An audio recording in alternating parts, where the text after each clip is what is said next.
Hey everybody, welcome back to Day 3, Breakfast with Bob, our 70.3 World Championship edition from beautiful Marbella. My name is Bob Babbitt, brought to you by HOKA, Fly Human Fly, Master Spas, Precision Fuel and Hydration, Crush Your Race Nutrition, Deboer, Outrigger, Kona Resort and Spa, Stay Longer, Save More, TriFind, and of course our Challenged Athletes Foundation. Our next guest, young man from Germany, Lasse Nygaard-Priester, joins us. Lassi, how are you? Very good, thank you for having me, and I'm enjoying so far. It's nice here in Marbella. It's beautiful here in Marbella. So, when did you get into triathlon? It's like when I was like teenager, around 15, 16 years old. Yes. And then I went first time to the Junior World Championships, European Championships, all that kind of stuff, and tried to make the Olympic team. Yeah, exactly. The goal was Olympic team. You did like 63 in World Tri, 63 starts, 18 podiums, 8 wins, which is really impressive. And you got to within one spot of making the Olympic team? Yeah, exactly. 2024 it was quite close. It was between me and Jonas Schomburg, and finally in that year I struggled also with not so good health setback, I would say. So I had to stop for the sport for a while, but now as I'm back, I wanted to do something new, find new motivation, and see what other kind of perspectives there are in the sport, as I was really following the Olympic journey for a long time. And it feels good also to mix it up a little, and I'm very happy also to be here now. Yes. And so you were saying you had some heart issues? Yeah, exactly.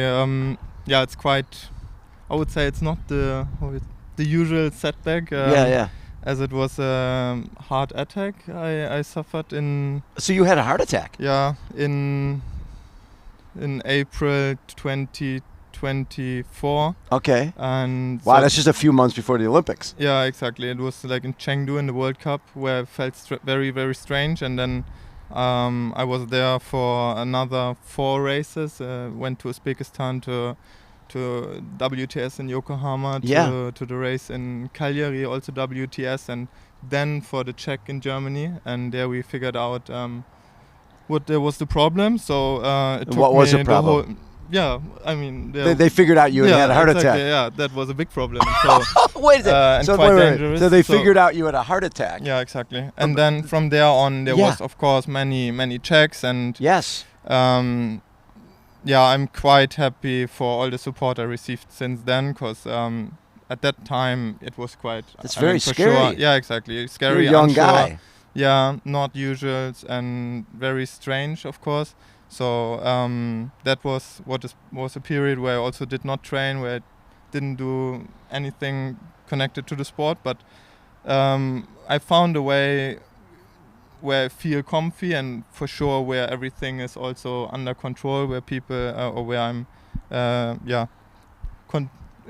in good control about things. And since January I'm allowed to race again. And that's also then where I started to think about again. Okay, what do I want to do if I get the possibility again, and do I want to do it? And I started with I think 70.3 then in Jesolo in May, and there things was still quite new for me. Also on a borrowed bike still and all that stuff. But that journey was really fun, and also cool how much. How many things were just different than I used before, or than I knew before, and So talk a little bit. So it's a heart attack. Did they have to do surgery? No. It's just no you should wear a monitor so you know what's going on. How did they diagnose it? It's not so easy for me in English, but it's. Like all the checks you can imagine, with the MRI scan, all the heart scans, there was also the one you go into with a little camera into the body or into the heart, and check these things. And since then everything we checked was really good. Yes. And then you take the situation and try to understand, is it possible to do sports again or not? Is it a risk or not? And with that baseline, I got the green light from the doctors, and now I feel comfy in doing the sports. I feel good. Maybe I'm a little more aware of things and check myself a little more, but otherwise I feel really, really good doing these, and it's like a privilege to do all these things again. Yes. And that's how it is. Well, so your first race, 70.3 just solo. Yes. And you're 27th there. Yeah. And then you win. Yeah. Because years ago I put the 28 wheel in a frame that is not made for 28 wheels, so it was blocked the whole bike ride, and I lost like 15 minutes. And during that first race, that was quite a shitty experience, I would say. I would say so. I think I swam quite well and then got overpassed. I counted 45 times or something. The people who passed you. And I did not pass anyone, so that was quite bad. And I was like, okay, this is not so much fun, like everyone was saying. But then I knew better. Kraichgau was fun. Yeah, for that one I knew better, and it was quite cool how also friends of my squad supported me in that time. Because I had not my own bike yet. And so this is on a borrowed bike. Yeah, exactly. And then both you won. races, and then that meant quite a lot, because it was fun. It showed me a little what is possible. Also in that race it was a little bit like we were no names, but also now I see how strong Fabian Kraft performed the whole season, and I was in front of him in that race. Right. If I look back now, it was not that bad, but at that time. I was not sure where I am yet in that on that distance, but it's been fun since then. Well, and I'm guessing, so you go in Kraichgau, 22:40 swim and 2:11 bike and 1:06:16 for the run, 3:45 and win. So I mean, not that long before that, you're dealing with heart issues, and now you're winning a race. I'm guessing you must have been pretty happy at that finish line.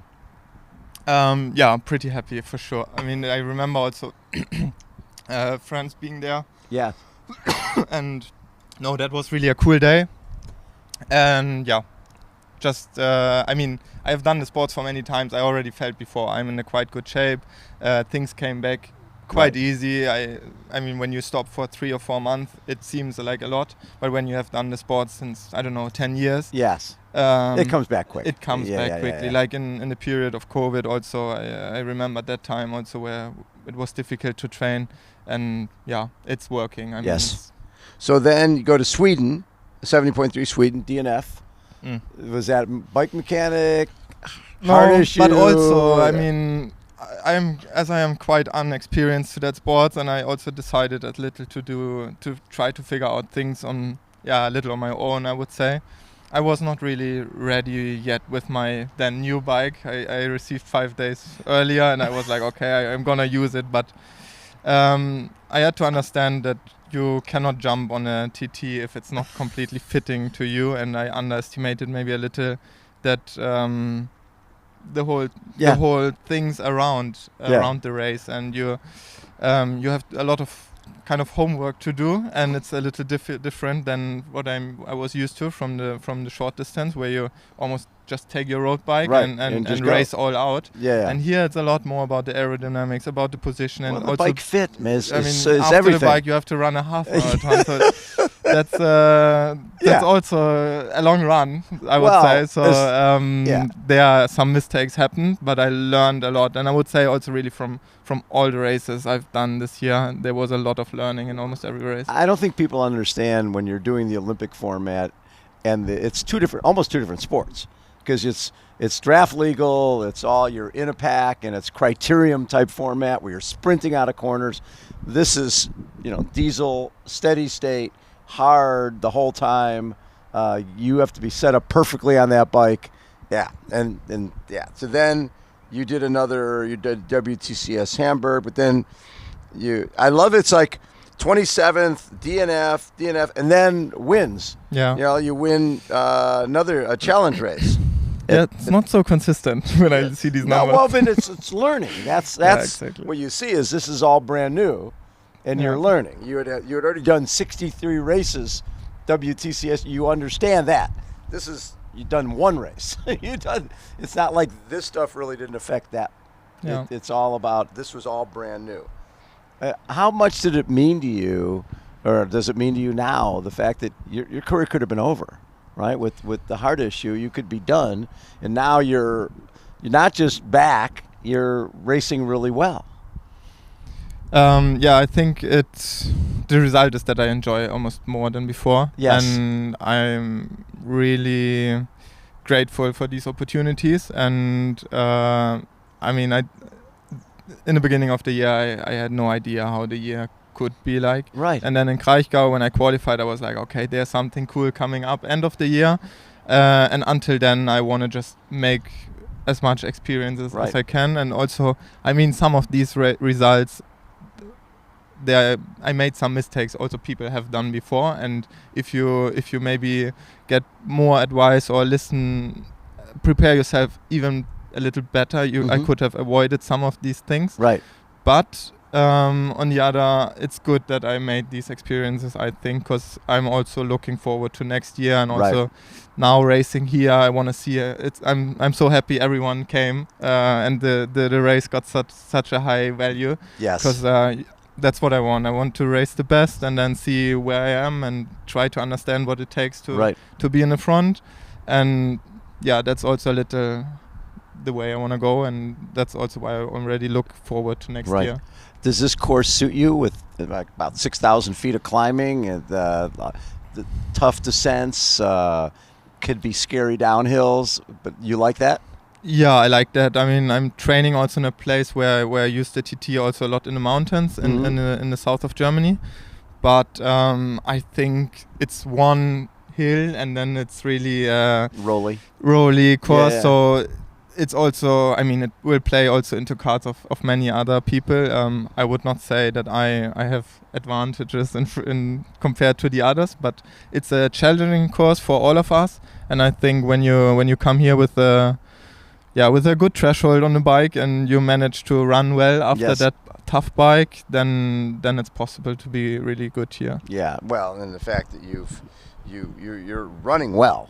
You've been healthy this whole year. Yes, this is that's what matters. This is something I'm super happy about. Also, no problems. The tendons, all that stuff. Also, I had problems in the past, and it's super good this year. And I was just saying yesterday or also this morning to my coach, I have no pain in the body. Good. And this is that's the feeling how you want to go into a world championship race. No question.